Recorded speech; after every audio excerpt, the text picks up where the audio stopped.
ऐसी औलाद भगवान किसी को न दे। हेलो माँ, मैं सूरज बोल रहा हूँ। कैसी हो माँ? मैं ठीक हूँ बेटे। ये बताओ तुम और बहू दोनों कैसे हो? हम दोनों ठीक हैं माँ। आपकी बहुत याद आती है। अच्छा सुनो माँ, मैं अगले महीने इंडिया आ रहा हूँ तुम्हें लेने। हाँ माँ, अब हम साथ ही रहेंगे। पायल कह रही थी माँ जी को अमेरिका ले आओ, वहाँ अकेली बहुत परेशान हो रही होंगी। हेलो, सुन रही हो ना माँ? हाँ बेटे। बूढ़ी आंखों से खुशी की अश्रु धारा बह निकली। बेटे और बहू का प्यार नस नस में दौड़ने लगा। जीवन के 70 साल गुजार चुकी सावित्री ने जल्दी से अपने पल्लू से आंसू पोंछे और बेटे से बात करने लगी। पूरे 2 साल बाद बेटा घर आ रहा था। बूढ़ी सावित्री ने मोहल्ले भर में दौड़ दौड़ कर ये खबर सबको सुना दी।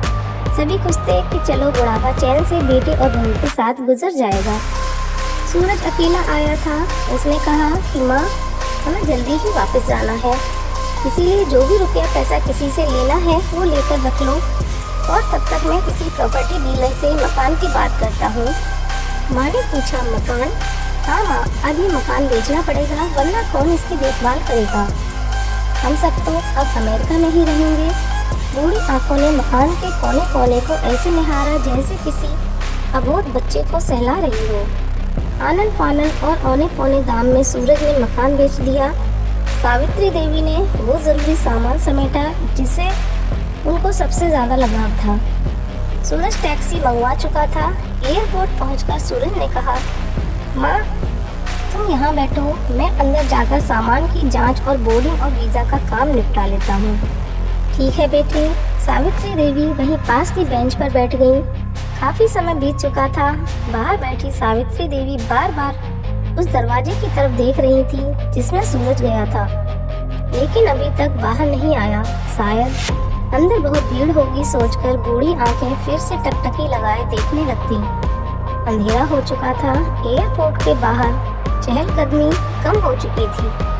माँ जी, किससे मिलना है? एक कर्मचारी ने वृद्धा से पूछा। मेरा बेटा अंदर गया था टिकट लेने, वो मुझे अमेरिका लेकर जा रहा है। सावित्री देवी ने घबराकर कहा, लेकिन अंदर तो कोई पैसेंजर नहीं है। अमेरिका जाने वाली फ्लाइट तो दोपहर में ही चली गई। क्या नाम था आपके बेटे का? कर्मचारी ने सवाल किया। सूरज। सावित्री देवी के चेहरे पे चिंता की लकीरें उभर आईं। कर्मचारी अंदर गया और कुछ देर बाद बाहर आकर बोला, माँ जी, आपका बेटा सूरज तो अमेरिका जाने वाली फ्लाइट से कब का जा चुका है। क्या? वृद्धा की आंखों से आंसुओं का सैलाब फूट पड़ा। बूढ़ी माँ का रोम रोम कांप उठा। किसी तरह वापस घर पहुंची, जो अब बिक चुका था। रात में घर के बाहर चबूतरे पर ही सो गई। सुबह हुई तो दयालु मकान मालिक ने एक कमरा रहने को दे दिया। पति की पेंशन से घर का किराया और खाने का काम चलने लगा। समय गुजरने लगा। एक दिन मकान मालिक ने वृद्धा से पूछा, माँ जी, क्यों नहीं आप अपने किसी रिश्तेदार के यहाँ चली जाएं? अब आपकी उम्र भी बहुत हो गई है, अकेली कब तक रह पाएंगी? हाँ, चली तो जाऊँ, लेकिन कल को मेरा बेटा आया तो यहाँ फिर कौन उसका ख्याल रखेगा?